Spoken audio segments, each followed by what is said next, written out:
Buenas tardes. Buenas tardes. Recibimos esta tarde a Lucía Miralles. Lucía ha desempeñado varios cargos de responsabilidad en empresas del sector público y también privado, y actualmente desarrolla labores de consultoría en recursos humanos por cuenta propia, con su consultoría Lambda con soluciones de gestión. La charla de hoy va encaminada a desarrollar vuestras técnicas de comunicación y técnicas de relación con los demás a nivel comunicativo para llevar a cabo presentaciones efectivas, por ejemplo, transmitir más, ordenar vuestras propias ideas, etcétera. Hemos considerado que este era un taller de bastante relevancia, sobre todo para los alumnos de último curso, puesto que en breve vais a incorporaros al mercado laboral y no solo va a pesar el currículum que vosotros tengáis, ni va a pesar lo bien que lo hayáis hecho, sino también la capacidad que tengáis para transmitir vuestro propio currículum o vuestros propios intereses dentro de una empresa u organización. Al final, el mercado laboral, yo estoy convencido que es más sobre las personas que sobre la experiencia y los currículums. Es mucho más la capacidad que uno tiene para saber transmitir lo que eres capaz de hacer, aportar, etcétera. Este tipo de charlas, este tipo de talleres, ya lo hemos comentado en alguna ocasión, forman parte del valor añadido de ADE a sus alumnos. Este tipo de talleres no son fáciles de encontrar y a vosotros se os están otorgando cada cierto tiempo y con una frecuencia que al final lo que os enriquece no solo en la formación meramente académica, sino también en este tipo de competencias. Por lo que también os animo a que lo aprovechéis y a que estéis suficientemente atentos. Sin más, vamos con Lucía con la presentación. Espero que sea de vuestro interés. Muchísimas gracias, Eduardo, y a EADE y a todos vosotros por estar aquí.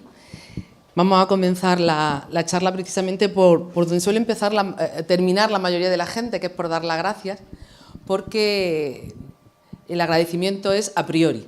El agradecimiento a posteriori vendrá por las preguntas y por el uso que podáis hacer del conocimiento o de la experiencia que yo pueda transmitiros, pero las gracias son a priori porque ya de entrada vuestro tiempo es muy valioso, sé que tenéis muchas cosas que hacer y dedicarme esta hora es muy de agradecer. Como decía Eduardo, yo me dedico al mundo de la consultoría y de la formación.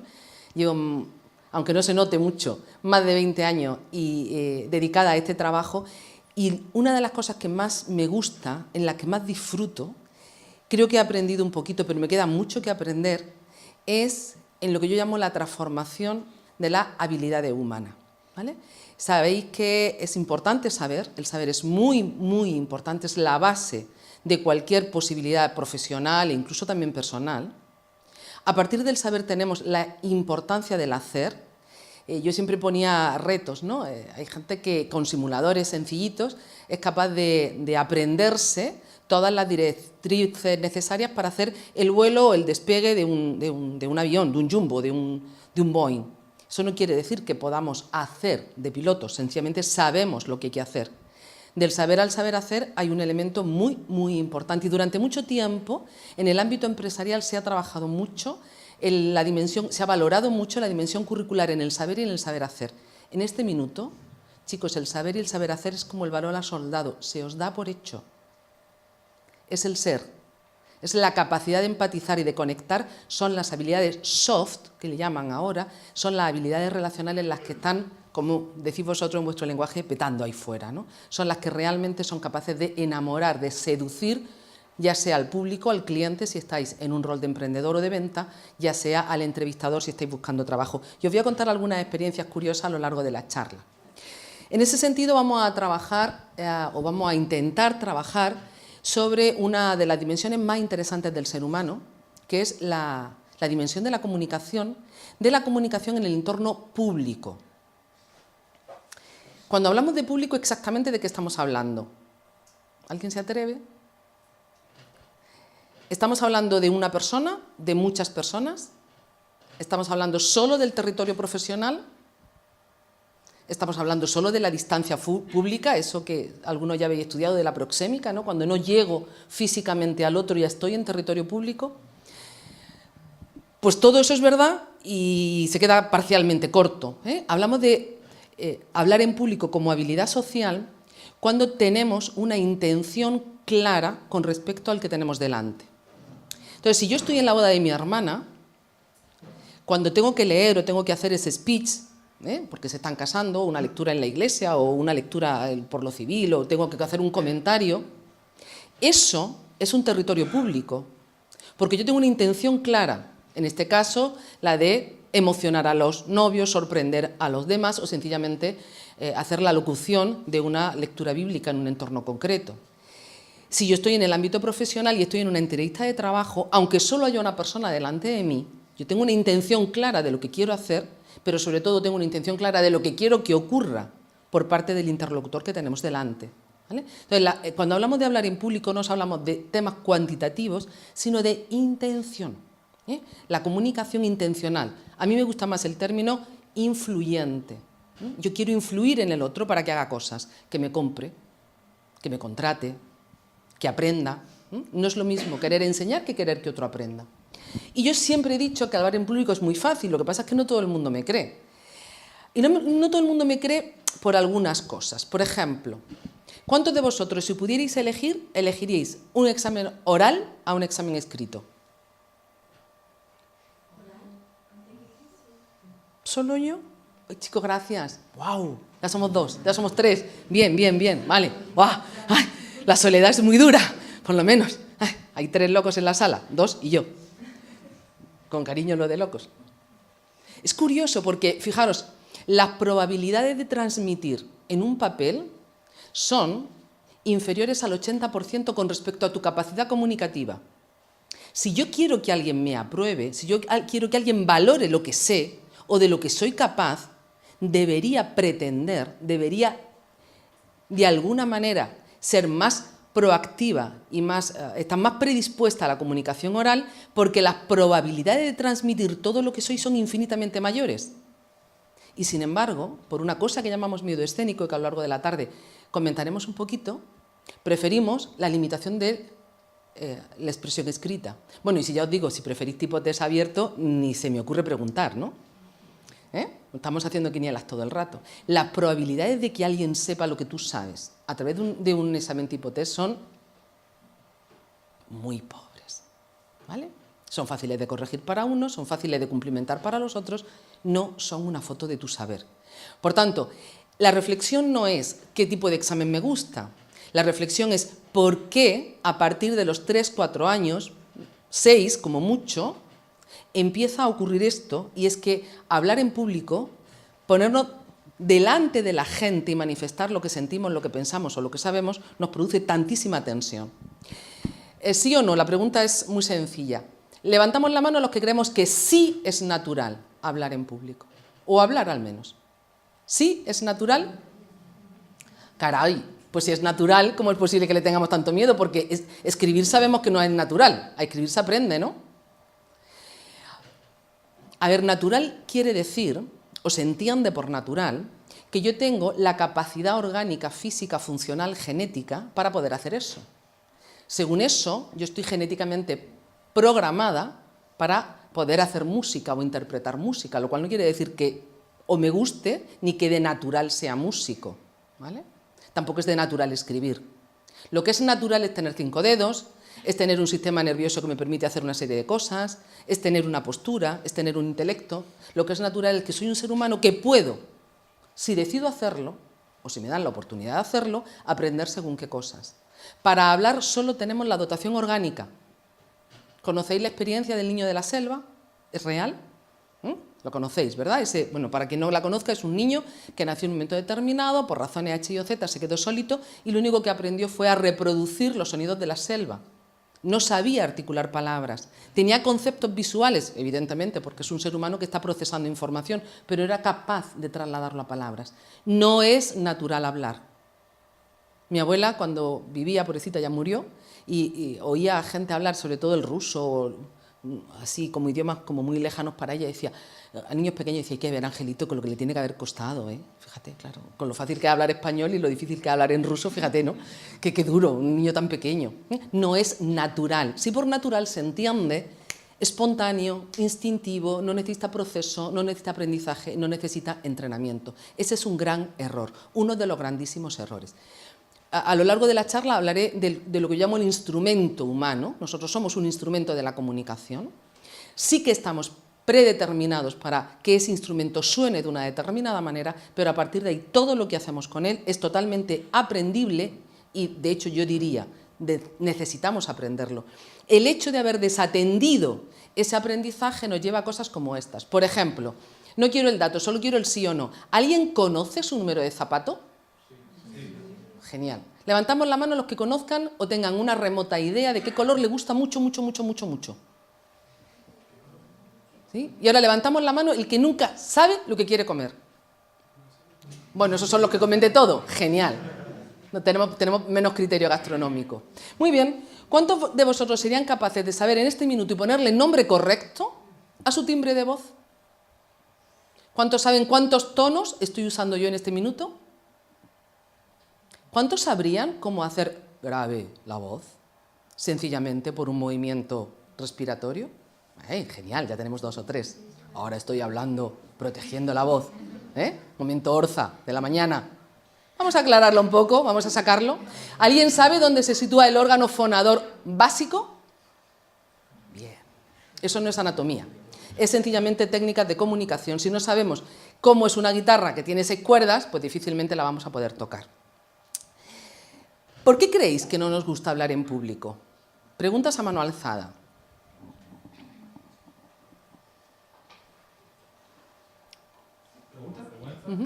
¿Vergüenza por aquí? Por no ser juzgado, a lo mejor. ¿Nos preocupa el juicio, el ridículo? Sobre todo el juicio negativo, porque si vas a tener éxito, qué genial, ¿no? ¿Tú te imaginas lo que sería tener la posibilidad de que cada vez que transmites algo, alguien te aplauda, alguien te valore en positivo? Os lo voy a preguntar de otra manera. Decidme una situación humana en la que no se comunica nada. Por favor. Bueno. No te estás ganando tú muchas adictas o muchos adictos a acompañarte en semejante situación. Yo creo que es un acto de comunicación muy interesante, pero está bien. Algunos... ¿Sí? Algunos me han dicho en alguna ocasión... Gracias. Algunos me han dicho en alguna ocasión que un momento de no comunicación es dormir. Yo os invito, por favor, a observar a un bebé, a un niño, también a un adulto, pero es más candoroso un niño, ¿no? Incluso con que miréis a vuestro gatito o a vuestro perrito es suficiente, ¿vale? Ahí no hay una comunicación intencionada por parte del emisor, pero yo he hablado de que la comunicación influyente, la comunicación interesante, que es la de la influencia por pasiva, es la que se hace desde el receptor. Fijaros lo interesante que es cuando alguien, incluso sin querer, te está emitiendo. Tú estás leyendo en el otro. Eso tiene mucho que ver luego en la vida profesional con muchas cosas. Incluso cuando tú no eres consciente, estás emitiendo. Con lo cual lo mejor es emitir siempre consciente, es tener todas las alertas. Alguien me dijo en una ocasión que no se comunicaba, la persona dejaba de comunicar cuando se moría. Cuando Eduardo decía que yo he estado durante mucho tiempo trabajando en el ámbito público, soy enfermera de profesión, aunque he derivado por muchos derroteros, y he trabajado en sitios como la unidad de cuidados intensivos. He visto lamentablemente a más gente morir de la que me hubiera gustado. Y hay un hecho cierto, y es que independientemente de la enfermedad, cuando la persona ha fallecido, hay alguien, normalmente de su familia, que lo mira y dice, hay que ver, pero si parece que sonríe. Se le relaja la mandíbula, el efecto relajación hace que la cara, todos los músculos de la cara se relajen también, se entreabre la mandíbula porque por la fuerza de la gravedad ya cae, igual que en el sillón cuando estamos así dormiditos viendo Ampena 3, las películas estas tristísimas del sábado, y la cara se relaja y la relajación produce esa sonrisa que el que te ve, el que está viendo a esa persona que está fallecida, cero conciencia, cero intención por supuesto, incluso es capaz de percibir cosas como me está comunicando algo. Mirad, siempre estamos comunicando. Ojo, no siempre sabemos qué estamos emitiendo y sobre todo qué el otro puede estar juzgando de ti, qué el otro puede estar leyendo de ti, ¿vale? Pero siempre estamos comunicando. Y además comunicamos con todo el cuerpo. Comunica el silencio y comunica la palabra. Comunica el gesto y la falta de gesto. ¿Sabéis que hay un gesto que se oye? A ver, los chicos, los de radio, los que les gusta la radio, mi amiga, a la que le gusta la radio, vamos a trabajar ella y yo en un programa de radio. Y por allí con el amigo Cárdenas que nos va a ayudar. Genial. A ver, ¿cuál es el gesto que se oye? Hay muchos, pero hay uno que es fundamental. Para la gente de radio lo sabe mucho. Fijaos en esto. Me llamo Lucía Miralles. Mismo tono, misma información. Me llamo Lucía Miralles. ¿Percibís el cambio del timbre? Afecta mucho el micro. Pero ¿a qué lo percibís? Basta que sonrías para que la voz gane en amplitud. No he tenido que subir el volumen. No he tenido que modificar tono. El timbre no lo puedo modificar porque es el mío, aunque ahora está afectado un poquito por la gripe. Pero basta con que abras la cara, basta con que tus órganos fonadores se dilaten de una determinada manera, basta para que emocionalmente proyectes la voz de una manera mucho más afectiva. Siempre estamos comunicando. Cosas que son errores, ¿vale? Errores muy extendidos. Cuando me sale mal el acto de comunicación es porque el público no me ha entendido, el público no estaba receptivo, el público estaba pasivo, las sillas son duras y duele las caderas o el trasero. El público es siempre tu cliente. Y lo mismo que en la actividad comercial entendemos lo importante que es el cliente y lo mucho que hay que cuidar al cliente, sea quien sea que te está escuchando, hay que tratarlo como lo que es tu público. La acción de la comunicación en público implica una generosidad brutal, un esfuerzo físico impresionante. Te vacías, es una expresión muy del artista, ¿eh? Te tienes que vaciar, tienes que coger mucha energía previa porque vas a proyectar mucho. Si no, yo lo que estoy siendo es un teléfono.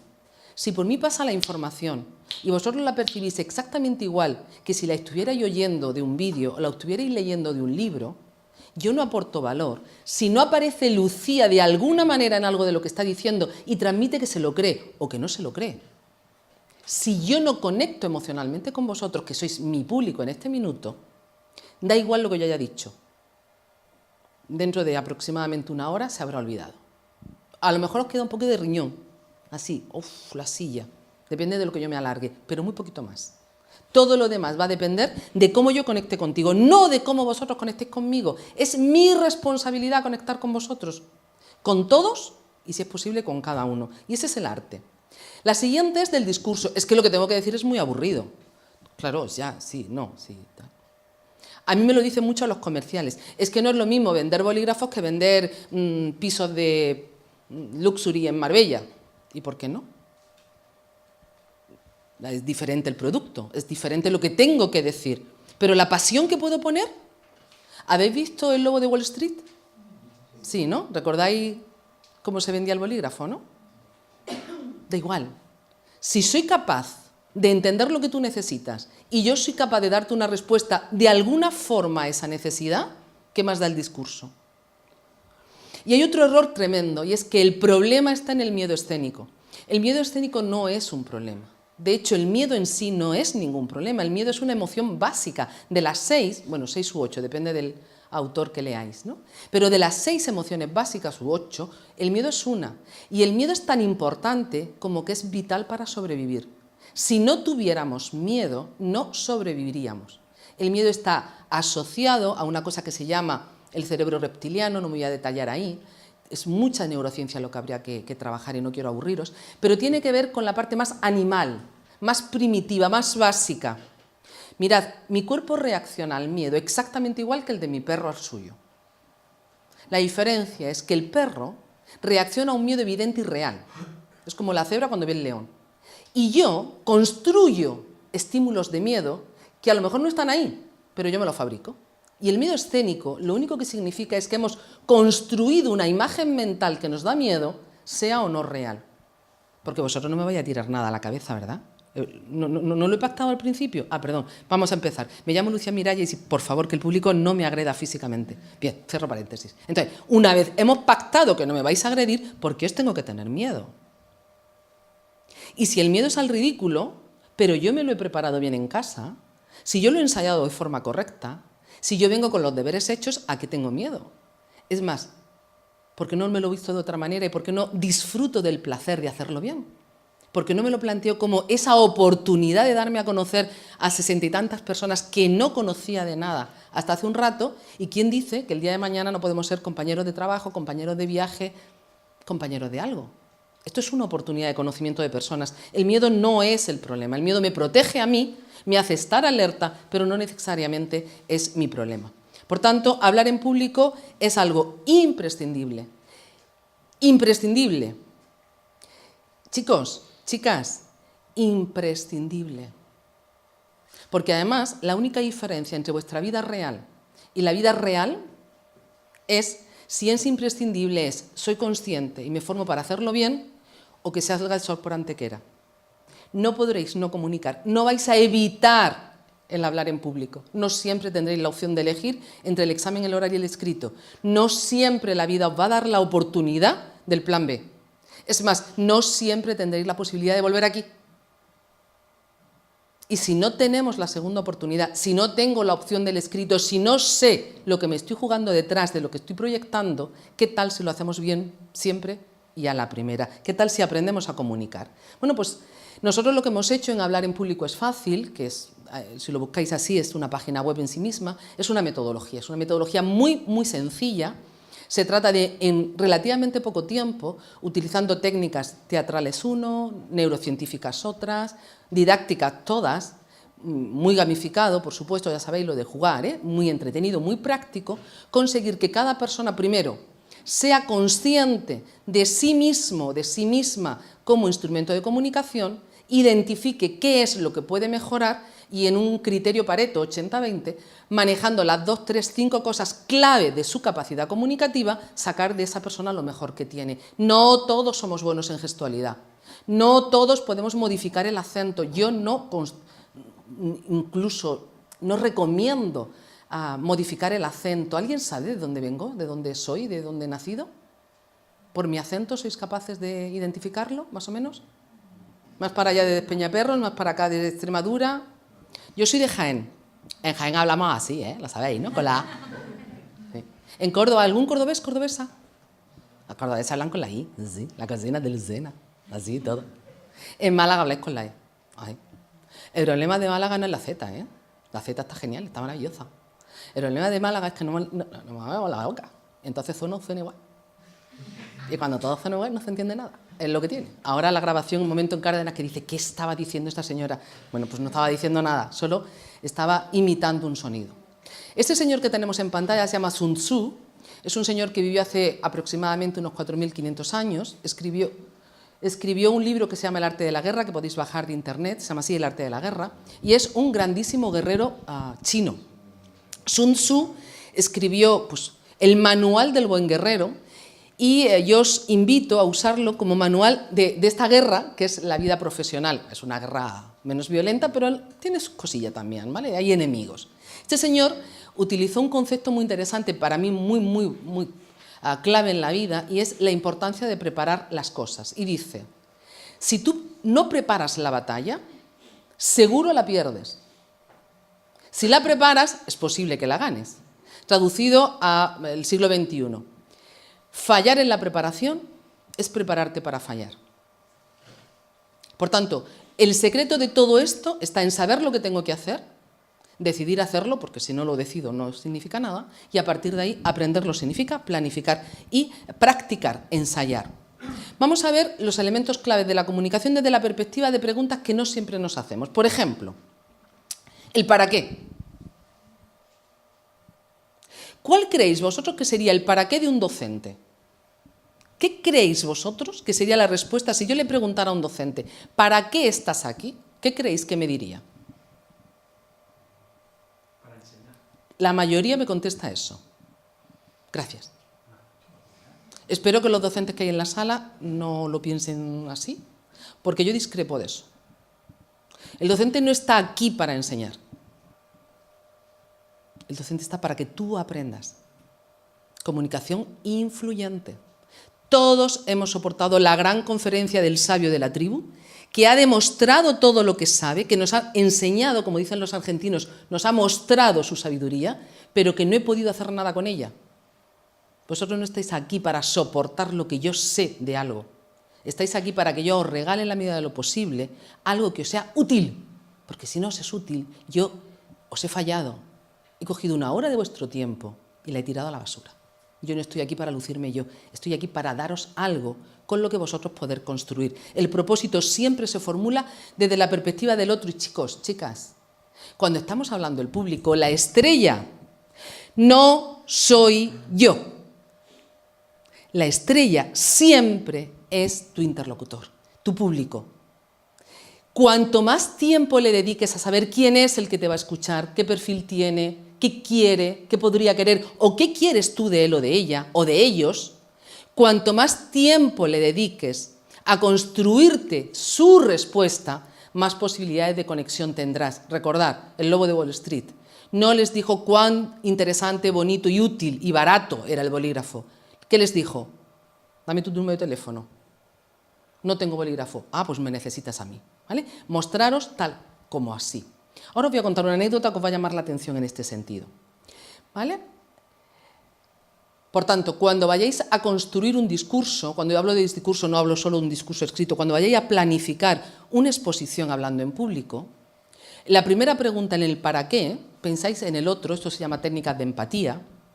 Hay técnicas muy sencillas y nosotros utilizamos mucho el mapa de empatía. Es una técnica muy sencilla de construcción del pensamiento desde el punto de vista de la comunicación influyente, que viene a decir, ponte en el zapato del otro de verdad, no metafísicamente y filosóficamente, sino de verdad, construye el discurso desde la perspectiva del otro. La pregunta es muy sencilla, ¿qué le puede ser útil al otro? ¿Qué podría necesitar? ¿Qué le gustaría que yo le contara?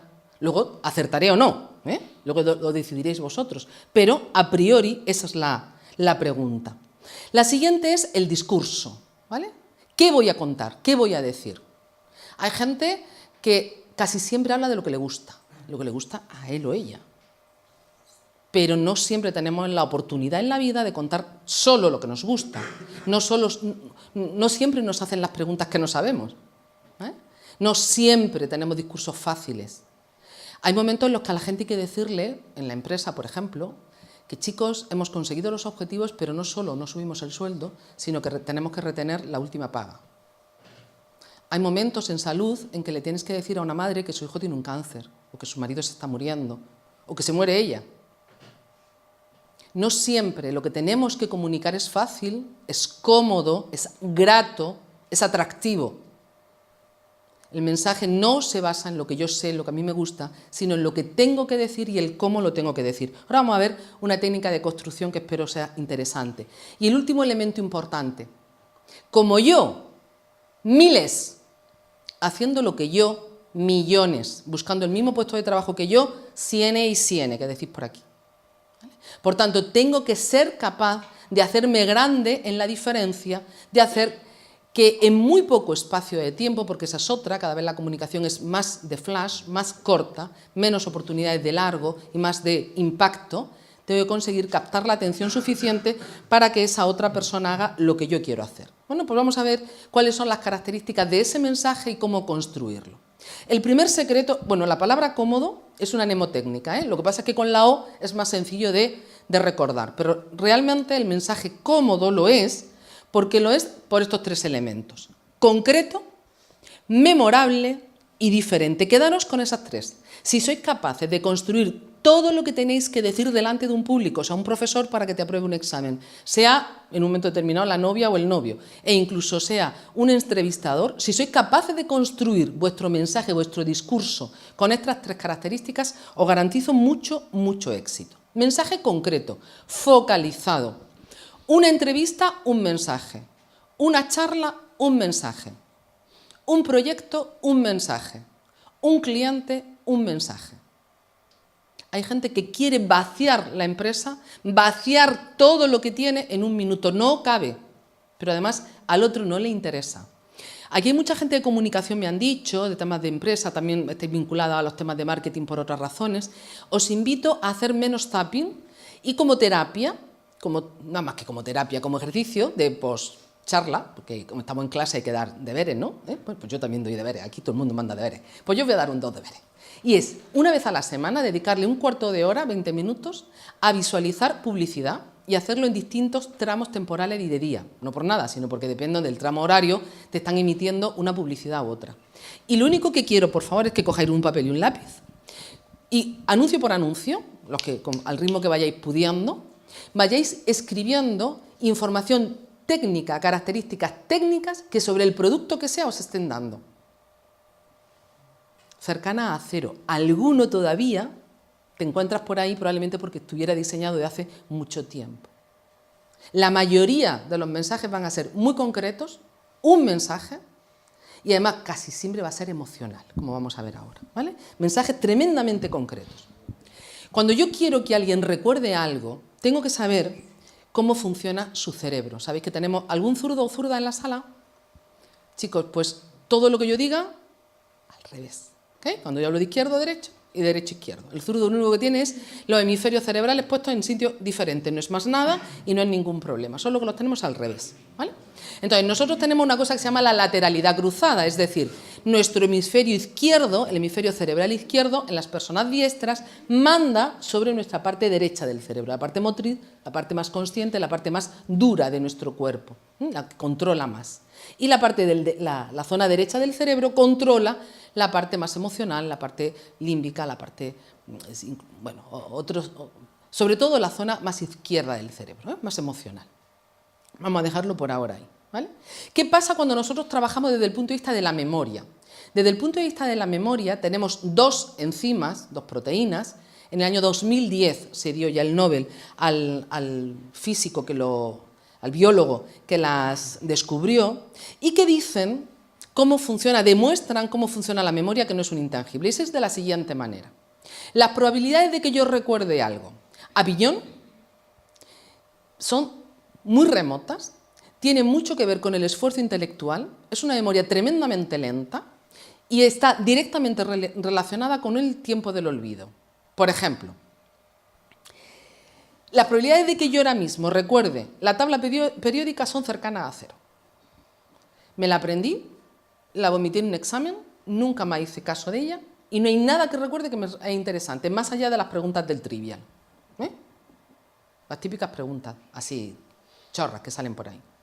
Sin embargo, hay gente que tampoco es químico, pero que se estudió de una manera diferente la tabla periódica, le construyeron la famosa historia, lo pasó bien, el juego, la diversión, asoció emocionalmente la tabla periódica de los elementos a algo divertido y curiosamente, después de muchos años te dice, ¿y te quieres creer que todavía me acuerdo yo de la tabla periódica? Que no me ha servido para nada, pero me la aprendí de broma.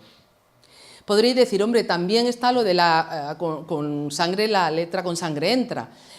Es un discurso ya bastante superado, afortunadamente, porque nuestro cerebro tiende a recordar lo que le produce placer. El cerebro es muy desordenado, es energéticamente muy vago y además muy selectivo, solo le gusta el azúcar y el oxígeno, y tiende a guardar lo que le produce placer, lo que produce emociones positivas. Por tanto, si algo te ha chocado tanto, te ha producido trauma, tiendes a olvidarlo, porque te produce dolor solo recordarlo, ¿eh? Estamos hablando de situaciones de la vida cotidiana, no de traumas severos, ¿vale? Por tanto, la memoria lenta es útil para lo que es útil, reporta en la vida cotidiana, automatiza bastante las cosas, pero si yo lo que quiero es generar impacto de verdad, si yo lo que quiero de verdad es que alguien recuerde algo de lo que estoy diciendo, añádele un pegamento emocional serio. Y dirá, bueno, como serio y emocional y divertido. Cuando digo serio me refiero solvente, me refiero sólido, me refiero capaz de conectar realmente con lo que estoy diciendo. No es un chiste por un chiste, no es la gracieta absurda que no viene al caso. No, estamos hablando de impacto emocional de verdad.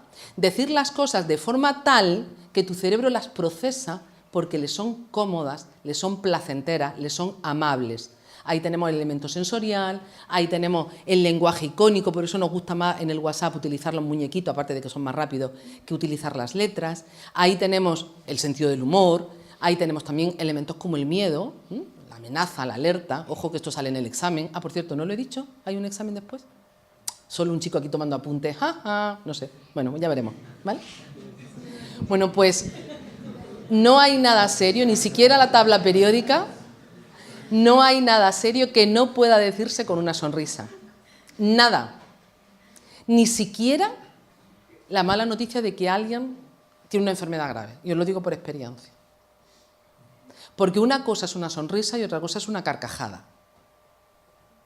¿Vale? Entonces, si yo quiero conectar con alguien, como mínimo le sonrío. Y luego, además, incluso en un momento determinado, puedo llegar a la carcajada. No hay nada, nada que merezca la pena decirse con dureza. No hay nada, ninguna situación en la vida que se merezca un gesto de afrenta. Y en la vida profesional, por supuesto. ¿Vale? Entonces, aunque me esté muriendo por dentro y aunque esté peleando como una leona por este puesto de trabajo, cuando estoy delante del entrevistador, sonrío. Y sonrío por dos razones. Primero, porque la otra persona lo va a valorar de una manera diferente. Pero también porque ¿habéis visto alguna vez a alguien corriendo, huyendo, que vaya con una sonrisa? No. Si yo sonrío, mi cerebro reptiliano, ese que es muy, muy primitivo, como el de mi perro, procesa y dice, si Lucía está sonriente, es que no hay amenaza. Y si no hay amenaza, ¿a qué lechuga voy a poner yo toda la adrenalina y toda la cantidad de esta hormona a funcionar? ¿Y para qué voy a desgastar yo el tiempo? Si no hay amenaza, no hay reacción física, no somatizo. ¿Vale? Entonces, si yo quiero de alguna manera controlar ese estrés famoso llamado miedo escénico, una de las formas que tengo es engaña a tu cerebro reptiliano. No le alimentes con pensamientos negativos, no le alimentes con reacciones físicas que están en contra. Otra muy interesante es esta, el agua. Mantened siempre la boca húmeda, mantened siempre un gran nivel de hidratación. Fijaros, por cada 2% de hidratación que baja vuestro cuerpo, vuestra capacidad de atención baja un 20%. Parece una tontería, pero es muy, muy importante. Cuando tenéis sed, estáis caos, vuestro cerebro está caos, no estáis procesando nada. Y hay gente que no bebe solo cuando está comiendo y bebe mal. ¿Vale? La comunicación en el agua es muy importante. Y el otro elemento era C de concreto, M de memorable y D de diferente. Diferente es, yo soy única, nadie lo sabe, pero soy única en mi especie. Sin embargo, en el mundo empresarial y en el mundo laboral se me considera una entre millones. El problema es que yo me lo he llegado a creer y como me creo una entre millones, me presento ante el mundo como una más. Ese hecho de no me vendo bien. Os voy a contar una anécdota que es real. Una chica, no puedo decir el nombre, no puedo decir la empresa por obvias razones, pero me autorizó a contar la historia. Una chica que vino a las sesiones de hablar en público, como todos los que estamos aquí, miedo escénico como todos, ni más ni menos, pero importante y ya consciente de eso. Y su preparación estaba orientada a la búsqueda del empleo, entrevistas de trabajo. Entrevistas ya había hecho varias, de las largas pocas, porque ahora se hacen muy cortas, y además todo el mundo dice lo mismo, mándame primero el currículum, yo me leeré, y si te cito ya. Y la pregunta es muy simple siempre, ¿por qué te tengo que contratar a ti? Poco más o menos, ¿vale? Ahora se está poniendo de moda además la rueda de entrevistas, que es muy cruenta, porque yo tengo a mi competencia al lado, y a veces al lado está mi amigo del alma, o la persona que ha hecho la carrera conmigo, y está allí, estamos compitiendo por el mismo puesto, y se generan bloqueos emocionales muy interesantes de analizar, y muy impactantes para la persona que no está entrenada, ¿no? Esta chica vino y me dijo, Lucía, necesito hacer entrevistas de trabajo en un determinado nivel, quiero apostar por puestos de trabajo de responsabilidad, pero me muero. Y además he hecho ya algunas y es que no duermo la víspera, pero es que luego me duele hasta el estómago, ¿no? Cualquier día hago úlcera, por poner un poquito exagerada la cosa, ¿no? Estuvimos trabajando las técnicas, todo el tema este, y en un momento determinado, cuando llegamos al mensaje, identificamos el bloqueo, cuál era su problema. Es una chica que tiene un expediente fantástico, como el de la mayoría de las personas que estáis aquí, experiencia laboral cero. Había hecho unas prácticas en un máster de no sé qué y poco más.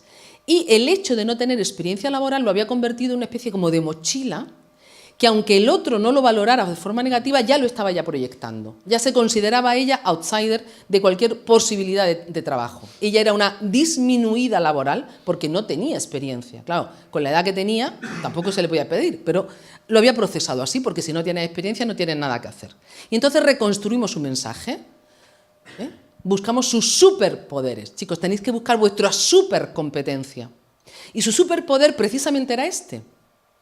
La situación real fue la siguiente. Entró en la entrevista, le preguntaron que por qué tenía que contratarla a ella y dijo lo siguiente, miren, tal vez no se hayan dado cuenta todavía, pero yo soy una persona muy experta. Soy la persona más experta que ustedes conocen. Tengo 23 años, con 3 mis padres me metieron en una guardería, salí el año pasado de la universidad. Durante 20 años de mi vida me he dedicado a aprender. Y que lo aprendo bien está demostrado aquí. Este es mi currículum, este es mi expediente. Aprendo mejor que nadie. Que es exactamente lo que ustedes están buscando. Gente que aprenda lo que hay que hacer en la empresa, lo aprenda bien y lo haga de forma efectiva. Por tanto, ustedes me necesitan a mí. Necesitan a alguien capaz de hacer lo que ustedes quieren que haga.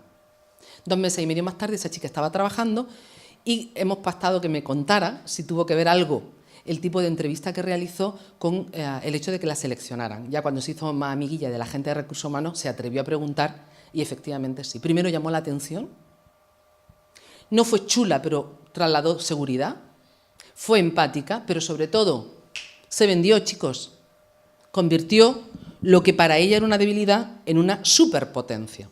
Eso lo hacemos también contando historias. Los de comunicación, ¿habéis oído hablar de este palabra? ¿Storytelling famoso? Sí, ¿verdad? Algunos otros también, ¿no? El famoso storytelling. ¿Alguien cree que ha inventado la pólvora con esto, no? Si os vais a las cuevas de Altamira, veréis los primeros storytelling del mundo mundial. Y si miráis lo que eran los jeroglíficos de los egipcios, veréis los primeros storytelling de verdad. Es decir, llevamos toda la vida contando historias. La tradición humana se basa en historias. Los trovadores, los primeros historiadores no eran más que esto, gente que contaba historias de lo que hacía en la vida o de su antepasado o lo que fuera. Contar historias es la manera más social que ha tenido el ser humano de trasladar algo a los demás. Es una manera muy empática, muy divertida y sobre todo muy fácil de memorizar, de hacer las cosas. Os propongo otro ejercicio que consistiría en hacer una lista de 15, 20, 25 películas de todas las épocas, ¿vale? Y al lado, quitando lo que es el guión explícito, intentar identificar cuáles los elementos, digamos, de trama que se están trabajando en las diferentes películas.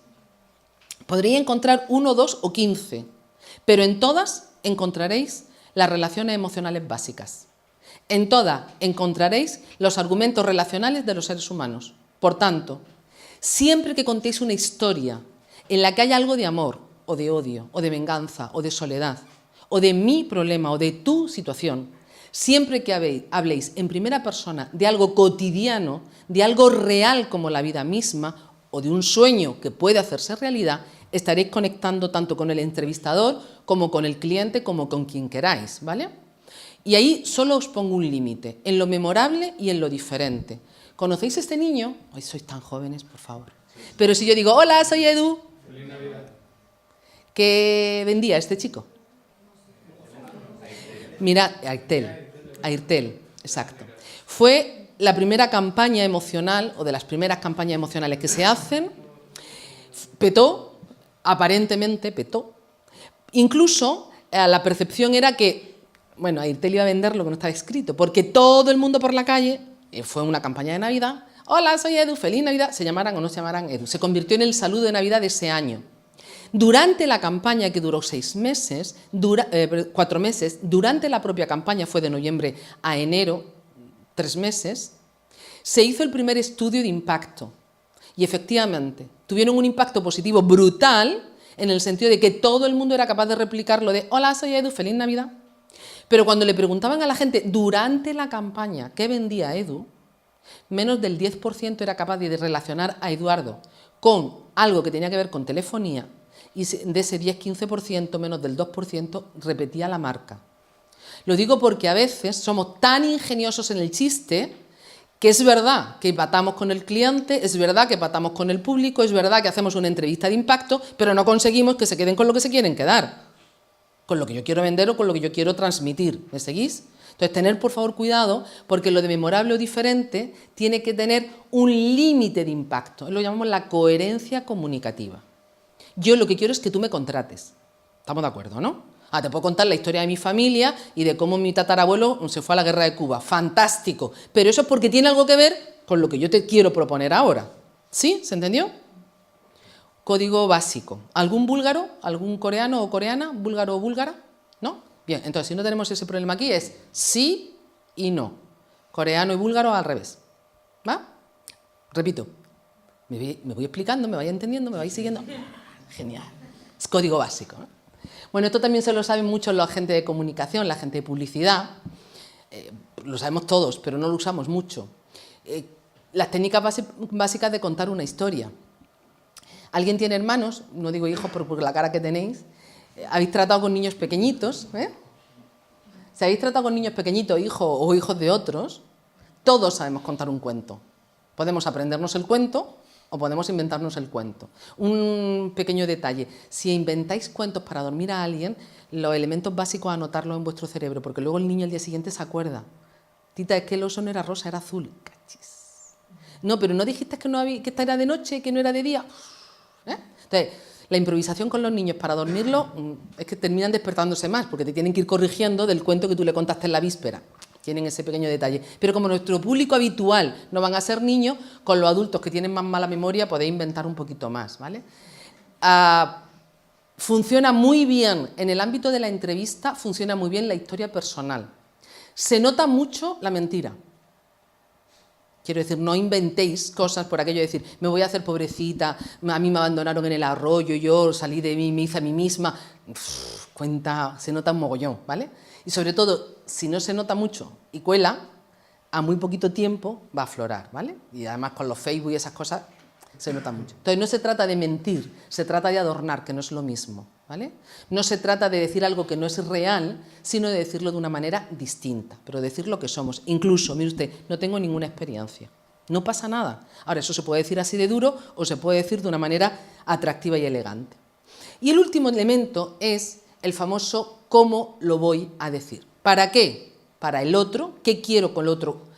¿Qué quiero conseguir? ¿Qué quiero que el otro haga? El otro es el público, uno o varios. ¿Qué voy a contar? ¿Y cómo lo voy a contar? Aquí es donde empieza el 90% de los ejercicios de la comunicación. La gente coge un papel en blanco y empieza a escribir. Y se pasa todos los pasos previos.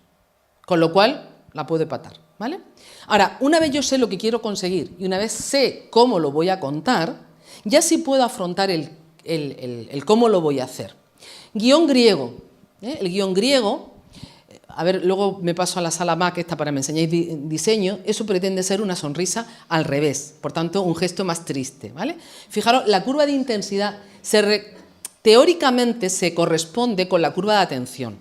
La curva de atención tiene que ver con mucho tiempo, necesitamos más de 20 minutos para reproducir la curva de atención mental, y tiene que ver con unos rangos de intensidad que funcionan, pero funcionan en otros territorios, ¿vale? Esto quiere decir que yo la parte de inicio empiezo en tono bajo, en tono emocional bajo, quiere decir no doy información muy importante, no digo nada así impactante, luego hay un desarrollo interesante, intelectual, bla, bla, bla, bla, bla, bla, bla, bla, y cierro y me voy y ya está, no pasa nada. Nosotros le llamamos la estructura de bocadillo pan, jamón, pan. Yo os propongo una estructura distinta que llamamos jamón, pan, jamón. Y que si veis desde el punto de vista emocional, produce una intensidad que se corresponde con la sonrisa. Iniciad siempre de una manera atractiva. Gustadle al otro. Es casi como ligar.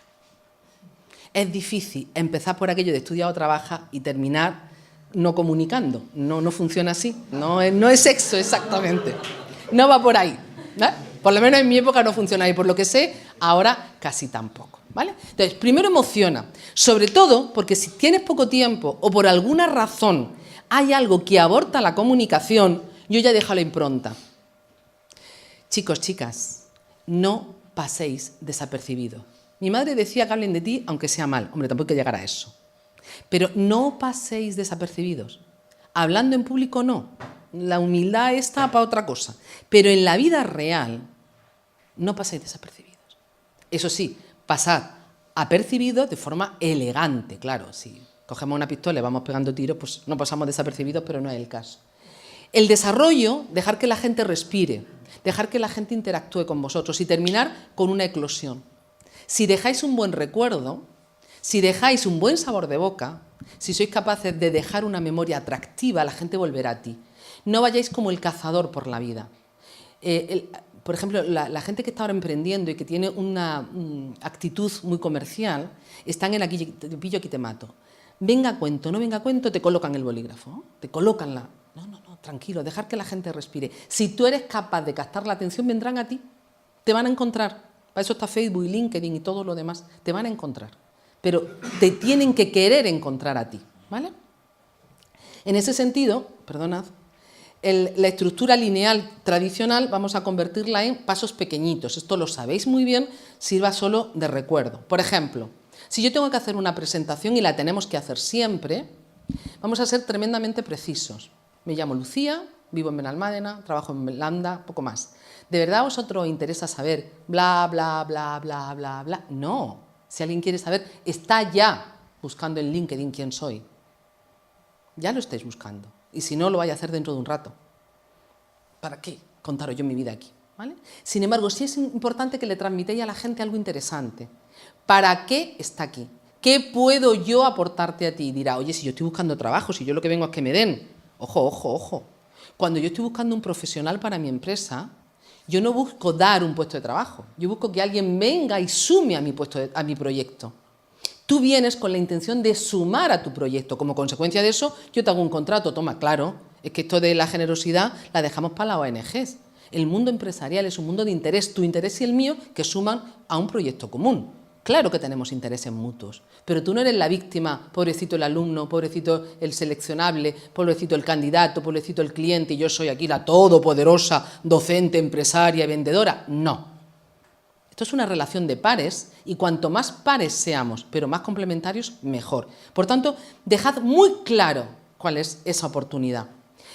En segundo lugar, y rápidamente, si os estáis presentando a un público con una intención clara de captar su atención, de mostrarles vuestra ventaja competitiva, la vuestra, la de vuestro proyecto empresarial, la de vuestro negocio, la de tu idea de la radio.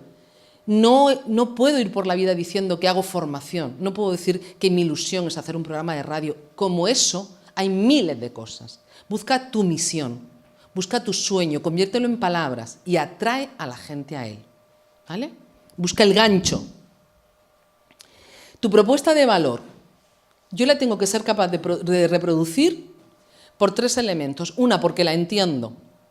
Voy a hacer un software con una nanochip que conecta con el hub subs y entonces entra en el puturro, no sé cuánto. ¿Os he dicho que trabajo en el parque tecnológico? Es que yo además de español e inglés tengo que aprender tecnología, porque el lenguaje de la tecnología no es inglés tecnología. Pues mire usted, no. O a mí me dice usted que esto de la software, o no entiendo nada. Volvemos otra vez a la publicidad. Fijaros en los televisores más sofisticados, en los productos más sofisticados, ya no nos explican si tienen carburación, inyección, línea no sé qué, el ABS, el EPS, no, ¿qué te dicen? ¿Te gusta conducir? ¿Ya está? Sí, sí, me gusta conducir, aquí.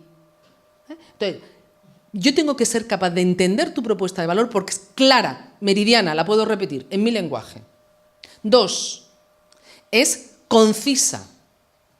Si yo tengo que estudiarme un tratado de ingeniería aeronáutica o de informática para entender tu producto, no te voy a escuchar. Pero sobre todo tiene que ser convincente. Si tú no te crees lo que vendes o lo que propones, ¿cómo pretendes que te crea yo? ¿Cómo pretendes tú que yo te contrate si tú no te contratarías a ti misma? No, esto es lo del pipí del miedo, ¿eh? Yo le llamo el pipí del miedo, que es aquello de, ¿quieres ir al baño? No, pues entonces estate quieta. Es que tengo nervios, eso se trata de otra manera, aprende a gestionar eso. ¿No? Si tú no te contratarías, yo no te contrato. Por tanto, tenemos que aprender el lenguaje del espejo, el lenguaje del vídeo. Tengo que aprender cómo soy para atraer a los demás. Di lo que necesitas claramente, pide por esa boca, pero pide no como un pedigüeño, échame algo, pobretica mía, que llevo 20 años buscando trabajo, pobretica de mí, es que la crisis nos tiene... No. Pide con elegancia, solicítalo. Necesito 1 millón de euros para montar mi super cadena de radio. Dilo. Hay gente que tiene dinero. Yo estoy cansada de asistir, cansada no, afortunadamente no me he cansado, pero estoy yendo a muchas ruedas de inversores. Yo entreno a los emprendedores para que luego vayan con su famoso elevator pitch a la rueda de inversores. Y es lamentable cuando se van los chavales y chavalas jóvenes y te dice el inversor, es que no confío, es que no termino de verlo, es que no sé lo que quiere. Eso sí, sé de nanoproteína Me acabo de enterar de que hay un software que hace que la bicicleta ruede con ruedas cuadradas. ¿Pero qué quiere este chico? ¿Qué necesita? ¿Dinero? ¿Necesita conocimiento? ¿Necesita venirse a Finlandia o que me venga yo aquí? Decidle a la gente lo que queréis. No presupongáis que lo sabe. No presupongáis que la gente da por hecho que tú aceptas cualquier puesto de trabajo o que cualquier característica del puesto de trabajo está en tu mano. Pensad en ellos, desde ellos y pedídselo. Y por último, y muy importante, sea una venta, sea que estéis buscando trabajo, sea que estáis buscando una inversión, sea que estáis proponiendo lo que queráis a vuestro público, decidle qué va a sacar de aquí. Si lo único que yo espero de vosotros es que me soportéis durante una hora, aparte de egoísta, tengo mucha cara dura. Si toda mi propuesta de valor es esta, que me escuchéis a mí, fuerte, ¿eh? Vuestro tiempo vale mucho y multiplicado por 60, aquí hay 60 horas. ¿Sabéis lo que son 60 horas en un puesto de trabajo? ¿Sabéis lo que esto vale? ¿Para qué estoy aquí? ¿Qué podéis sacar vosotros? ¿Qué beneficio tenéis el derecho a obtener de cada comunicación? En este caso vosotros de mí, fuera los demás de cada uno de vosotros. Errores, los conocéis. El primero de todos, aburrir al personal, ¿vale? Y a partir de ahí ya sabéis cuáles son las causas de todos los errores. Pero para mí hay un error fundamental y es olvidaros de sintonizar, olvidaros de endulzar toda vuestra comunicación con eso que llamamos la conexión emocional. El éxito de la comunicación está en la comunicación y la comunicación significa conexión. Significa que alguien te está mirando y realmente te está entendiendo.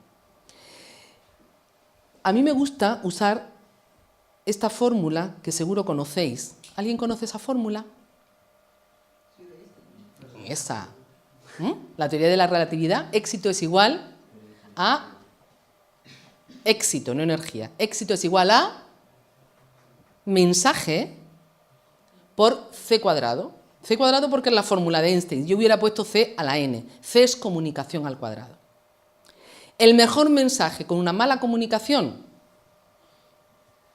cualquier mensaje bien comunicado es capaz de conectar. Y bien comunicado significa yo digo todo lo que quiero decir, pero sobre todo consigo que tú entiendas lo que yo pretendo conseguir. ¿Vale? En esa conectividad está el éxito de la comunicación, que se basa en lo que llamamos coherencia comunicativa. Y aquí está el quid de la cuestión del miedo escénico y de la vergüenza. Si no sabemos modificar nuestro timbre de voz, si no sabemos mover las manos, si no sabemos cómo funciona nuestra cara, si yo llego o encuentro por la calle y os digo, oye, perdona, ¿cuál es tu nombre? Paula. Imaginaos que yo ya conozco a Paula, me la encuentro por la calle Larios. Ay, Paula, pues no que me ha tocado la lotería. ¿Qué pensáis que Paula va a procesar? ¿Qué va a pensar que le estoy diciendo? ¿Que me ha tocado la lotería? No. Un niño pequeño se bloquea, como el ordenador.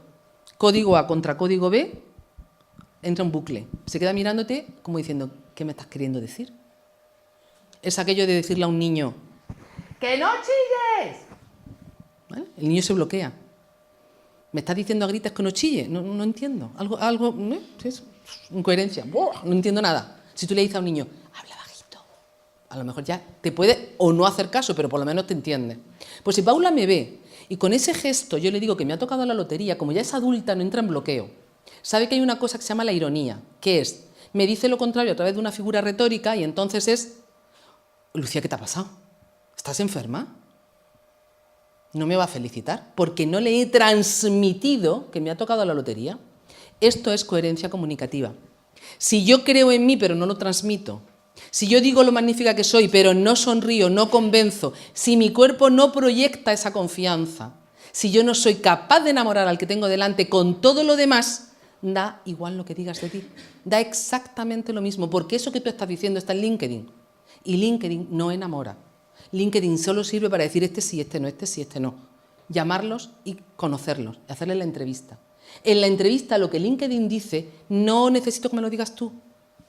No es un chorro verborreico de mensaje lo que necesito. Lo que necesito es conocer a la persona. Y para eso necesito que digas lo que digas, todo lo demás lo hagas bien. Y ahí es donde viene el entrenamiento. Aparte de en todo lo demás, viene en esto. El famoso instrumento. Somos un instrumento de viento. Necesitamos aire. Y digo aire. Miradme. Aire. Necesitamos aire. Aire en la tripa, no en los pulmones, aire en la tripa. Si tú quieres aprender a utilizar bien el instrumento vocal, que es el cuerpo que tienes aquí, tienes que manejar la respiración abdominal, tienes que manejar luego un montón de músculos que tenemos alrededor de la cara y el cuello para poder hacer y decir las cosas de forma correcta. Insisto, no se trata de modificar acentos. Si sois malagueños, habláis en malagueño y con vuestra Z maravillosa, pero que se entienda el resto de los fonemas. Podemos trucar dos, pero no podemos neutralizar todas las vocales, porque el otro no te entiende, sencillamente por eso. Tenemos que aprender a pronunciar, tenemos que aprender a tener una dicción, tenemos que aprender a movernos.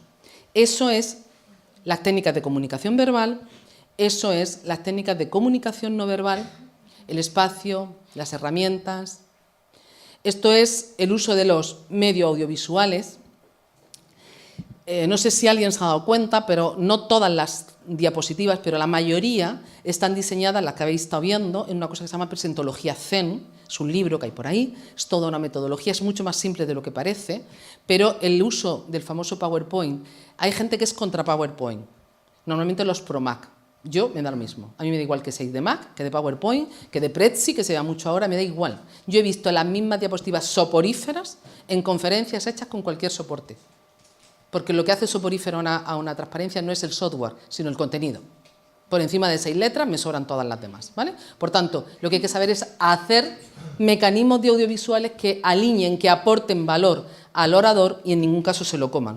El tema de la imagen, este es un jardín tremendo, y no quiero meterme mucho en él, pero, a ver, ahora que no nos está grabando nadie, que no nos va a oír nadie. Chicos, tenemos toda la vida para cambiar el mundo, ¿eh? Y yo apuesto por vosotros, yo quiero cambiar el mundo. A mí me gustaría no tener que quitarle a la gente las fotos de los currículum para no tener problemas con chicos, chicas o con determinadas otras características. A mí me gustaría ya haber llegado ya ahí. No hemos llegado ahí, lamentablemente. Entonces, si vais a una rueda de inversores muy liberales, muy en código soy joven y lo quiero ejercer, desde el punto de vista de la imagen podéis encontraros con cosas. Lo de diseño tenéis un don especial y tenéis una prebenda especial. En vuestro entorno, Frikilandia funciona razonablemente bien. Ojo, limitado, limitado, y os lo digo muy en serio, muy limitado, mucho más de lo que parece. Lamentablemente, y lo digo con pena, a mí me gustaría que no fuera tan poderoso el poder de la imagen. Pero estamos en un mundo con mucho más protocolo anglosajón que latino. Tenemos mucha cultura y mucha proyección cultural de muchas cosas. Y hay muchas cosas que todavía no se perdonan en ese entorno, el entorno de buscar trabajo.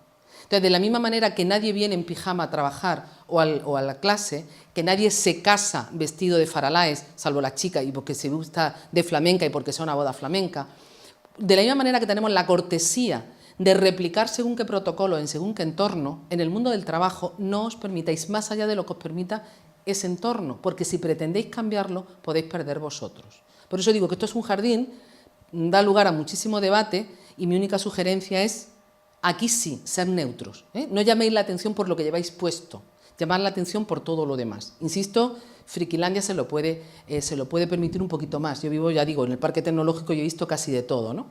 A mí me queda, en el sentido de así, dejaros algún tipo de truco, ¿no? Se trataba de daros algún tipo de herramienta. En el tema de la imagen personal, ¿sabéis lo que significa la palabra elegante?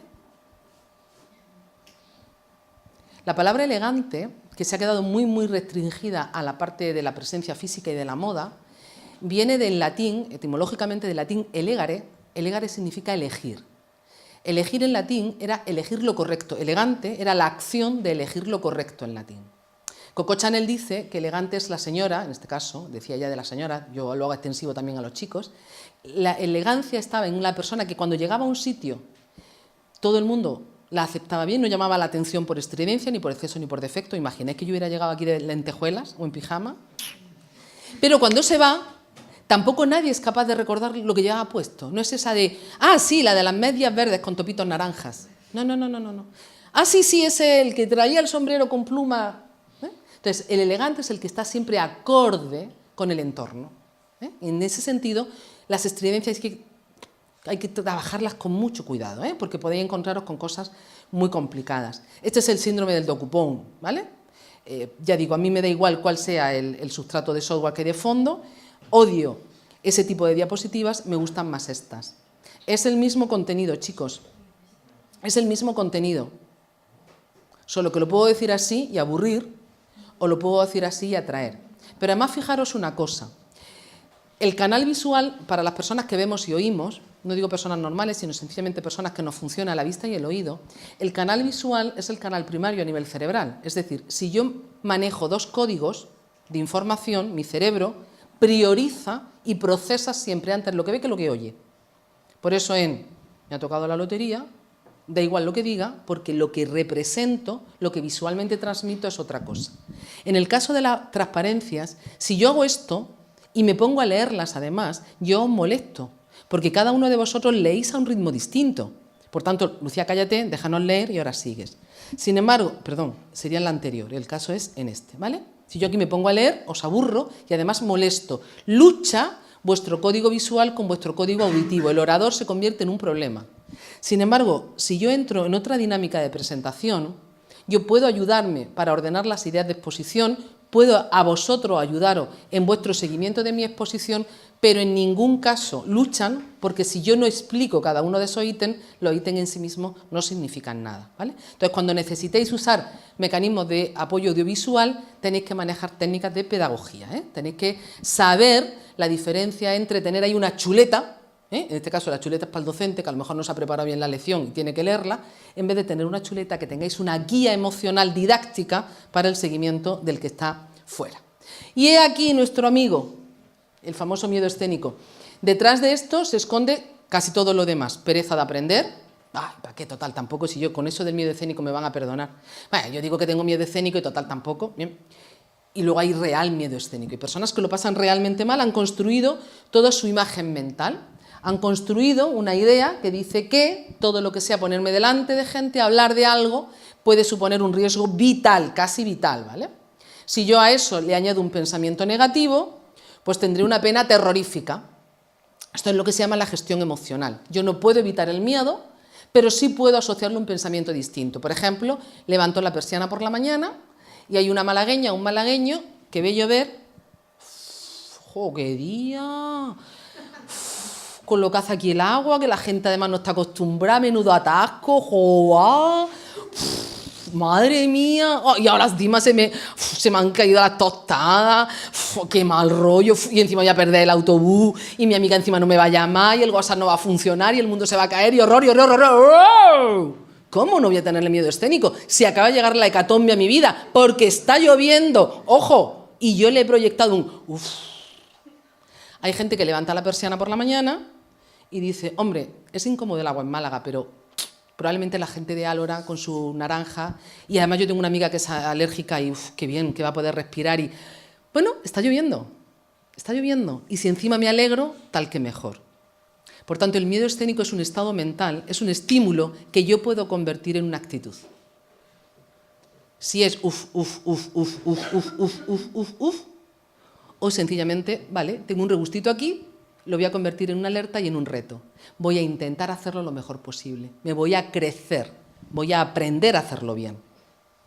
Bueno, pues si la técnica se aprende y la confianza la da la práctica, yo lo único que os invito es a aprender lo que no sepáis, a no perder la más mínima oportunidad de hacerlo, a aceptar que en todo aprendizaje hay un error y que a partir de ahí, seguro, vais a poder disfrutar hablando en público. Ahí os espero. Muchas gracias.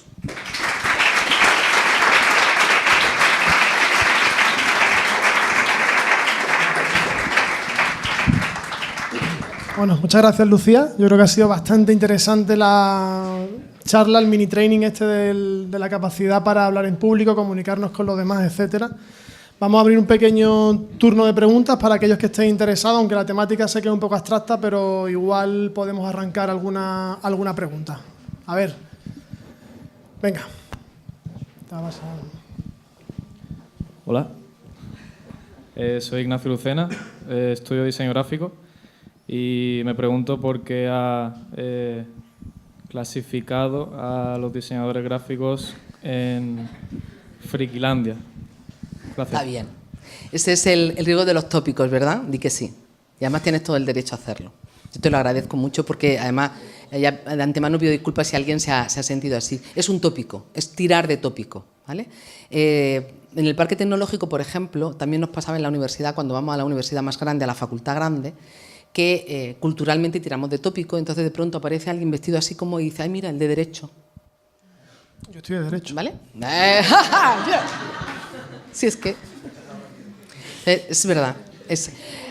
El tópico es cruel a veces, porque nos puede llevar bueno, pues eso, a hacer valoraciones inadecuadas o a hacer lecturas incorrectas. ¿Vale?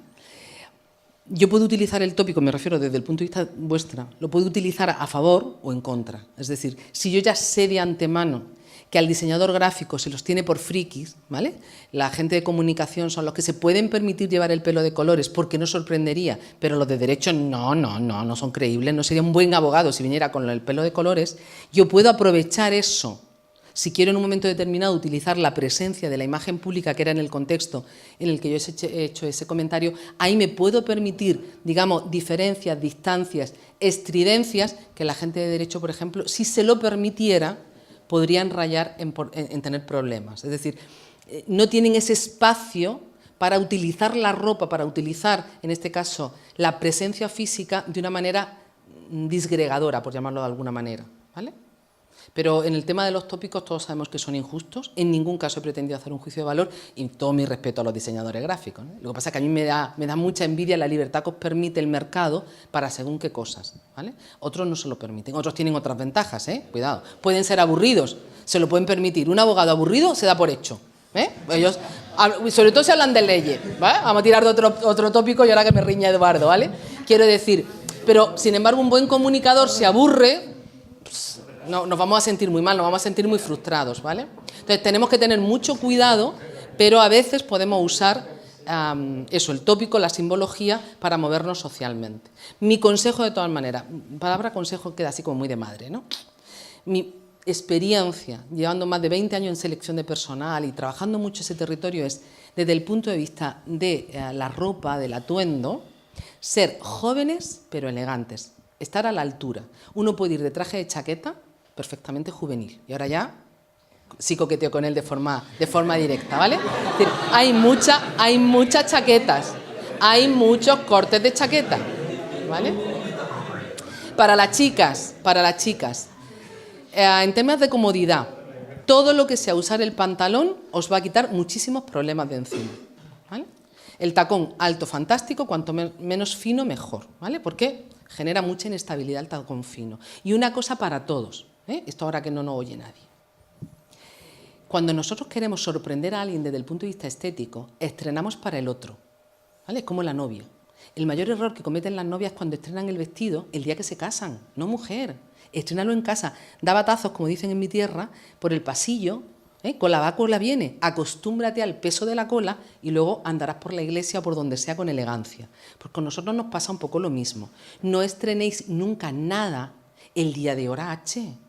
Os ponéis el trajecito antes, los taconcitos antes, os hacéis el moño, porque si resulta que pica, que se cae el hombro, que está estrecho o que me tira, y eso lo hago cuando estoy haciendo la presentación, día D, hora H, es como la prueba de vestuario de un actor, ¿vale? Entonces no estrenéis nada, ensayarlo antes, no os ve nadie, pero vosotros le cogéis el truquillo al tacón y a la ropa.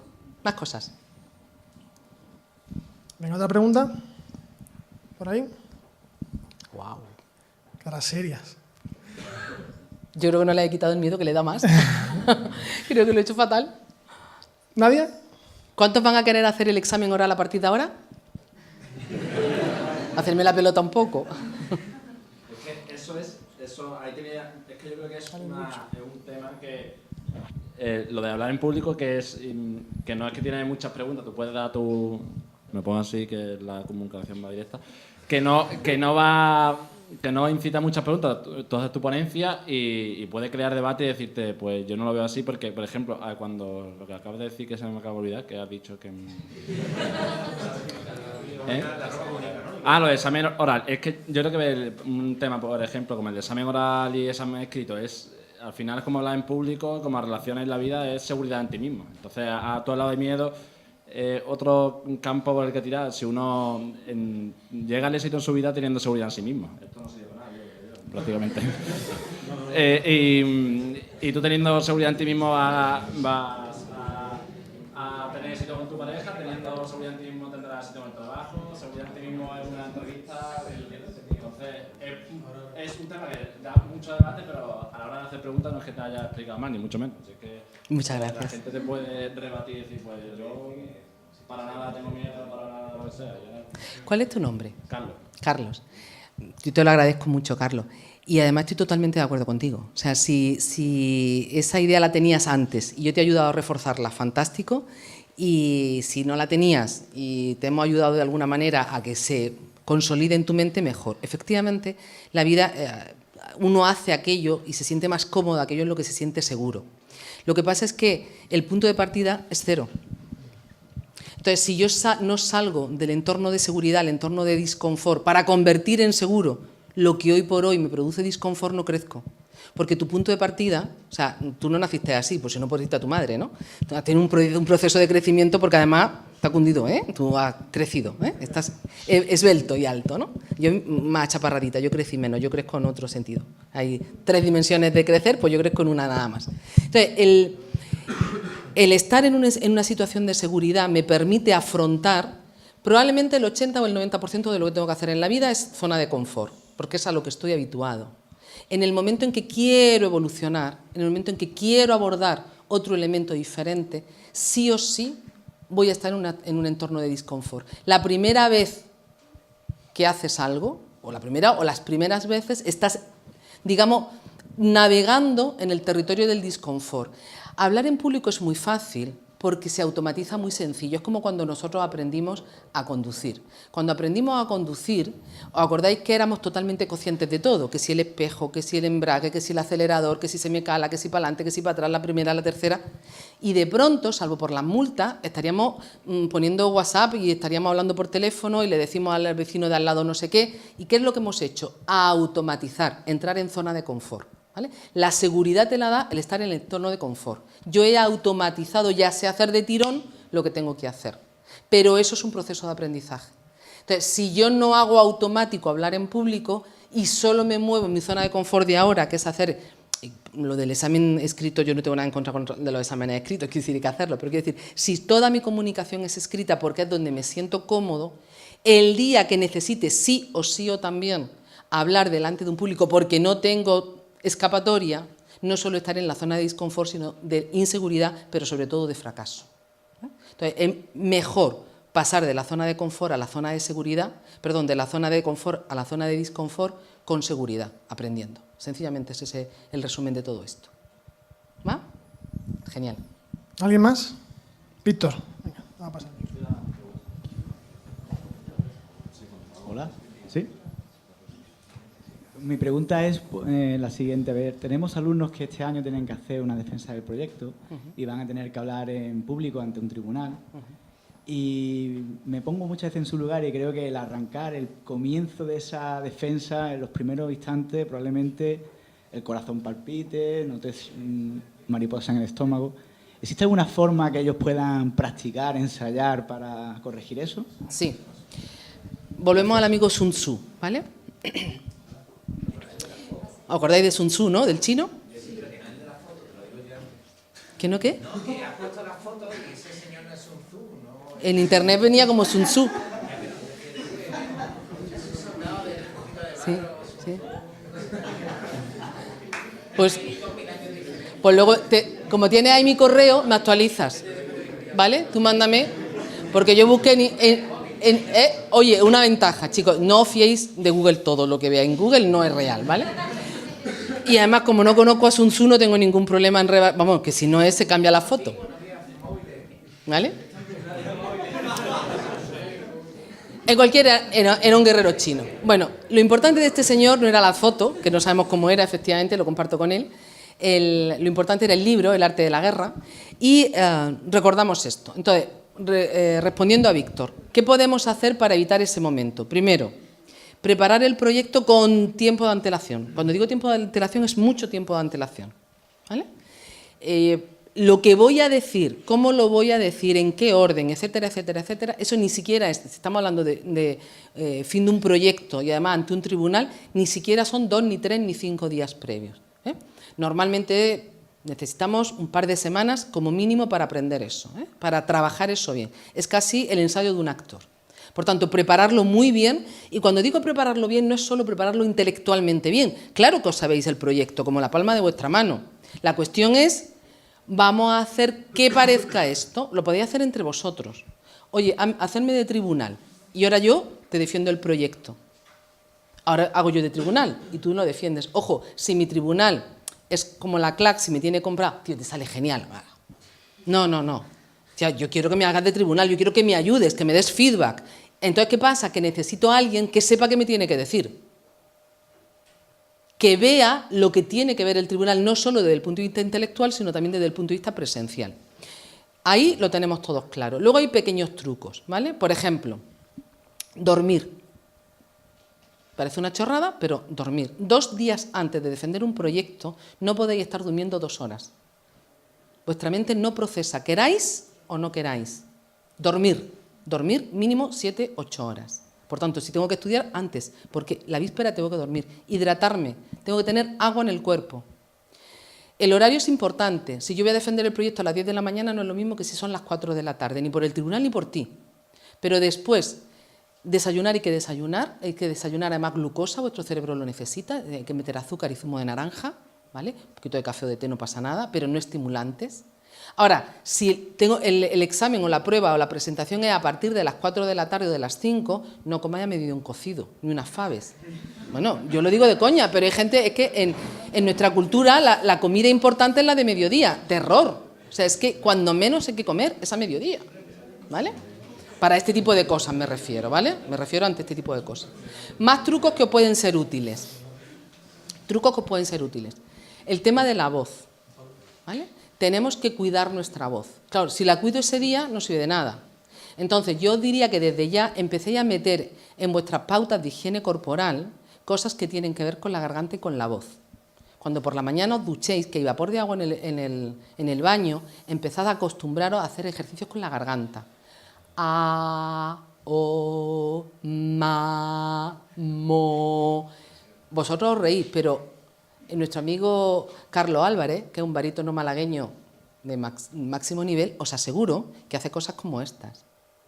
Y si habéis visto algún futbolista tipo Ronaldo o Messi, lo digo para no generar ningún tipo de polémica ahí, media hora o 1 hora o la víspera de un partido de fútbol, ¿lo habéis visto los movimientos que hace? Unas cosas que hacen así con los pies para acá, para allá, no sé qué. Los ejercicios de calentamiento siempre son chungos, son muy poco elegantes y son bastante cutrecillos, pero son fundamentales. Esto es un órgano que tengo que aprender a usar. Y el otro, y ya con esto cierro, el último truco o elemento. Acostumbraros a hablar lento. Acostumbraros a moveros con lentitud. Si vosotros procesáis lento, vuestro cerebro entiende que no hay que huir y no emerge el cortejo adrenérgico. Si yo, como estoy nerviosa, empiezo a hacer así, lo que estoy es alimentando los nervios. Y mi cerebro automáticamente empieza a descargar adrenalina y me empiezan a sudar las manos, a temblar la voz, etcétera, etcétera. Entonces, si yo lo que tengo es estrés del malo, del que me está llevando a unos nervios incómodos, métete en situación de reposo, de respiración lenta, de movimientos pausados. Habla con tranquilidad. Contrarresta conscientemente lo que tu cerebro inconsciente te está metiendo, pero sobre todo en la preparación y el ensayo. ¿Vale? Más cosas. ¿Alguna pregunta más? Alejandro. Un poco delicado.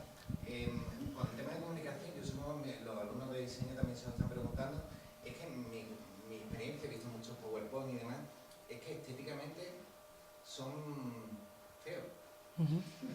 Cuando toda la presentación está muy cuidada y tal, hay un motivo, se hace por algo, es porque se quiere tener un aspecto casual, pero no digo por eso porque está bien, pero en general son con muchos colores, muchas tipografías diferentes, los tamaños de letras, imágenes pixeladas, etc. Y siempre yo la impresión que tengo como planteo porque casi todos los que he visto son de gente que tiene... que son ejemplos que- No se saben usar. ¿A qué por eso? Sí, no se sabe. Mira, precisamente uno de nuestros talleres, además de los que más... hay un prejuicio, es un prejuicio, pero no desde el punto de vista del tópico, sino de juicio previo, que el medio audiovisual tiene, para mucha gente, es la extensión de mí. Es como cuando cogemos dos pantallas y lo que hacemos es duplicar la pantalla en vez de extenderla. Es lo mismo que tengo en una, tengo en otro. Entonces hay gente que utiliza el medio audiovisual como una extensión de mí. ¿Vale? Yo le llamo efecto chuleta, pero es horroroso. Otro elemento es, yo tengo que aprender a usar el software. Una vez que yo sé usar el software y sé que archivo... Os voy a contar una anécdota. Yo estuve en Shanghái. No para conocer a Sun Tzu, soy más joven que él. Pero estuve allí, en una misión comercial. Y por un tema parecido a lo que pasa en América, pero por otras razones, la cuestión es que había que modificar unas cosas que teníamos en las transparencias de la empresa, pero no llevábamos ordenadores porque la cuestión... Encantadores los chinos, no se preocupe usted, le ponemos un ordenador lo que haga falta. Ah, el ordenador allí, sí, Windows, no, ningún problema. Pum. Enganchamos el pendrive aquel, abrimos nuestro Windows estupendo, hostia, todo en chino. Pero es que el chino es que es muy chino, ¿sabéis? Es que es como un cartel de McDonald's en chino, como que es más chino, ¿sabes? Porque claro, tú ves un cartel de McDonald's en alemán y es menos alemán, porque es más McDonald's. Pero cuando es en chino, es que es muy chino. Pero ¿sabéis qué gracia fue? Que yo dije, un momento, ¿cómo se movería aquí un ciego? Porque yo no veo y no entiendo. Y entonces tiré de memoria y dije, a ver, archivo, inicio, formato. En formato, si despliego, había fuente, párrafo. He usado tantas veces este software que yo puedo, contando los pasos en la ventana, saber que imprimir es el tercer clic de la segunda ventana, empezando por la izquierda. Y así conseguimos medio apañar aquella cosa. Eso quiere decir que yo he usado mucho la herramienta de software. Ya está. Pero yo con PowerPoint, o con Mac, o con Prezi, puedo hacer las mismas barbaridades o las mismas cosas de éxito. Entonces, la gente no sabe. Y ahora, dentro de que sepa o no sepa cómo se hace pedagógicamente una presentación, luego hay escuelas. Por ejemplo, la obsesión del branding de marca. No sabéis qué cosa más cansina que tener una mancha como la de la película y además mal puesta, formato logo, porque además, por cortesía, claro, si pongo mi logo no voy a poner solo el mío, tengo que poner el de ADE. Pero además, si esto lo ha patrocinado la Junta o el Corte Inglés, pues, y entonces es un rosario de cantidad. El síndrome logo es terrorífico. No todo el mundo sabe manejar software de gráfico, entonces cómo se recorta una foto, lo llamamos el efecto pegote, las fotos están sueltas en vez de meterlas a sangre o meterlas en grande. Hay muchas cosas que no se saben hacer con un PowerPoint. Vosotros sois nativos digitales y además si sois ya de diseño, ya sois expertos. Mi generación, que es la generación que está aquí, el PowerPoint le ha venido... ¿A alguien le suena lo de Harvard Graphic? Pues yo soy casi de la época de Sun Tzu desde el punto de vista tecnológico. Yo usé el Harvard Graphic, o sea, ni os suena. Entonces, no todo el mundo sabe hacerlo. Y hay muchos errores que son convicciones mal construidas, ¿vale? Pero el medio, es mucho más sencillo de lo que cabe. Yo no pretendo, salvo los expertos, yo no pretendo en mi formación que la gente sea experta en gráfico, porque tendría que aprender muchas cosas como aprendéis vosotros, pero haciendo un buen uso sencillo de según qué cosa, se pueden hacer presentaciones de PowerPoint elegantes. Sí, es que me llama la atención lo que has dicho de esa parte que ha pasado rápida, claro, que a los de diseño me interesa más, de cómo organizar la información con imágenes y letras y cómo son... Y ahí me he quedado yo... Claro, pues mira... A ver, en diseño gráfico tenemos que ver una cosa a la organización. Como sabéis y como podéis estar viendo, estoy disfrutando como una enana. Quiero decir que cortáis vosotros, ¿eh? Yo mientras me den caña, yo sigo, ¿eh? Lo digo por lo del tiempo, que también es importante hacer una buena gestión del tiempo. En el tema de PowerPoint, esto es como todo. Mirad, sería algo así como un punto intermedio entre el bulli. Vosotros sois el bulli. Conocéis a Ferran Adrià, ¿no? La gastronomía esta de súper diseño. Entonces, si yo voy al bulli, no voy a comer. Bueno, ya está cerrado, pero cuando se iba, ¿no? Si alguien iba al bulli a comerse, nada, fatal, ¿vale? Porque no es que no comas, pero vamos, allí iba a otra cosa, ¿no? Entonces, la gente de diseño tenéis el 100%, el 1000% de énfasis en la parte estética. Sobredosis de estética, de la misma manera que sobredosis en innovación gastronómica, hace que pierdas en pedagogía, en este caso en gastronomía. En el otro extremo tenemos el del chuletón. Te haces así, con la brasa, te pones el chuletón en el plato de papel y te dice, come, porque mi objetivo es que te alimentes. Pedazo de chuletón así del 15, te vas a poner como pugo comiendo, pero claro, estéticamente poco, ¿no? En medio está la pedagogía. La pedagogía didáctica en este caso, lo que hace es, tiene que usar criterios de diseño, porque tenemos que usar el canal visual y el canal emocional, pero lo tenemos que subordinar al objetivo pedagógico. Entonces, si yo visualmente distraigo tanto, cautivo tanto, que intelectualmente no pongo al público en ningún esfuerzo, es tan mal como si lo aburro intelectualmente y el canal visual lo que está es machacándolo y aburriéndolo, ¿vale? Entonces, el uso de los medios visuales está sometido a esa doble tensión. Por un lado tienen que ser pelín estéticos, bastante estéticos, pero al mismo tiempo tienen que tener una gran carga pedagógica. Y ahí tenemos siempre una lucha con los diseñadores gráficos, siempre. La sobregrafía y la sobrediseño, eso, vamos, lo que has dicho, chapó. Sí, tenemos siempre una pequeña lucha. Pero al final llegamos a un acuerdo. Sí. Sí, no, además de demasiado diseño, yo que no soy diseñador, yo lo odio. ¿Vale? Muy bien. ¿Alguna pregunta más? ¿Nadie? Yo quiero hacerte una última pregunta a nivel personal por todo lo que nos has ido explicando en la charla de hoy, y es una opinión personal mía, no sé si realmente ocurre, pero ¿puede darse el hecho de que el más mediocre laboralmente, por sus excelentes capacidades de comunicación, al final acaba calando mejor y teniendo a nivel de jefe, etcétera, una mejor opinión de ellos? ¿Suele ser inversamente proporcional el ser excelente académicamente con comunicarse bien o brillantemente o no venderse mejor? No es fácil generar una estadística directa, pero sí hay un hecho cierto. ¿Conocéis a un señor que se llama Gardner? Yo os propongo que leáis algo de él. Es un señor que obtuvo el premio Príncipe de Asturias por una cosa que se llama la teoría de las inteligencias múltiples. Nosotros en el mundo académico occidental, durante muchísimo tiempo, demasiado tiempo pensaría yo, hemos puesto demasiado énfasis en la dimensión puramente intelectual, cognitiva, desde el punto de vista de la valoración de las personas, que era el famoso currículum vitae, la famosa valoración de la capacidad de la inteligencia, de la dimensión intelectual de la inteligencia. Y le hemos prestado cero atención a elementos como la capacidad comunicativa, musical, la triple dimensión, la dimensión emocional, etc. Gardner lo que ha traído, hay otro señor que os puede interesar mucho leerlo, y además es muy divertido verlo, que se llama Sir Ken Robinson, tiene cerca de 80 años ya, pero los vídeos de TED, del canal TED, en YouTube, pone TED Ken Robinson, con K, Ken Robinson, y os vaya a pasar muy bien con este señor, también es un señor muy mayor ya, ¿vale? Todo lo que tiene que ver con la educación creativa. Entonces, ¿qué ocurre? ¿Es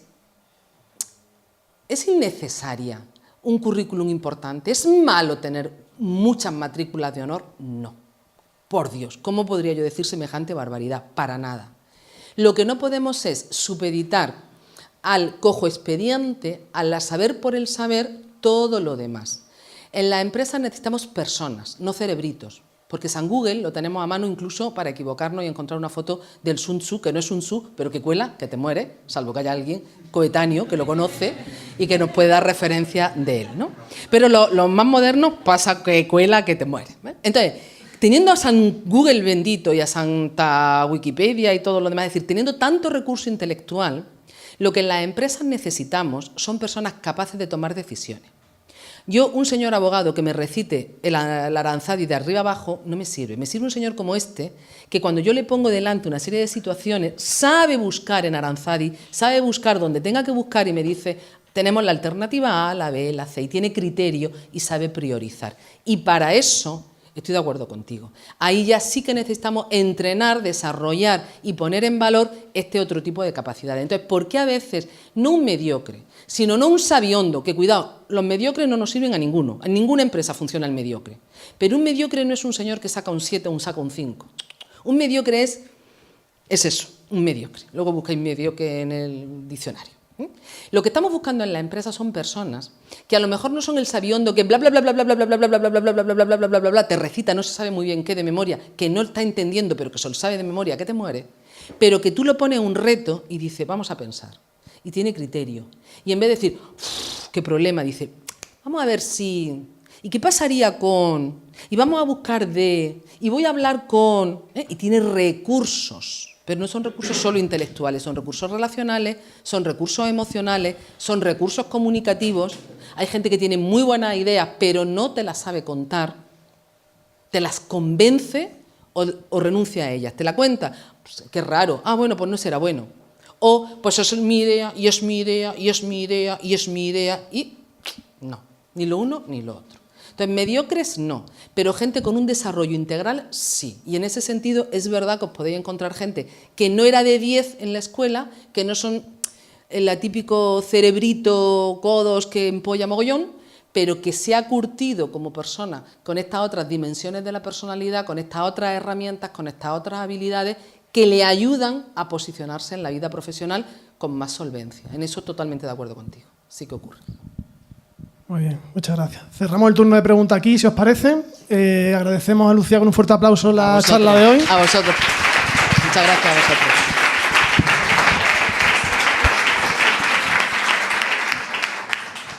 Muchísimas gracias a todos, de verdad.